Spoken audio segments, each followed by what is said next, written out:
Dahlia est un jeune homme dont l'origine nous est inconnue ainsi que l'âge. Il a hérité de la beauté et de la noirceur de la fleur qui porte son nom.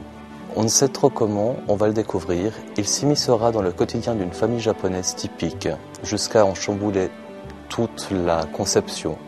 Immisçant à la fois la noirceur et la beauté de cette fleur, cette famille va-t-elle se remettre de son passage ou pas? Nous allons le découvrir. Mon corps était captif du diable. Évidemment, le diable manquait d'humanité. Je n'avais donc pas affaire à de l'humain. Je n'étais soumis à aucune contrainte. J'échappais à la compassion. Je pouvais ainsi jouir de cette volupté sans réserve. Le mal était totalement justifié et j'étais entièrement dispensé de tout remords. Je pouvais me décharger de toute faute sur cette créature. Jamais je n'avais connu d'expérience aussi agréable. Tout ce qui avait été solide en moi se muait en quelque chose qui pouvait ne pas exister. Mes convictions inébranlables, menacées par cette soudaine fêlure, s'effondrèrent alors.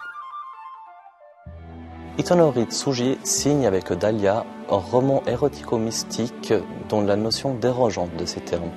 Se basant à la fois sur le rapport à la soumission et le rapport à la famille et à la société japonaise, il prend ces quelques éléments pour mieux les briser et en montrer les fêlures profondes qu'ils ont.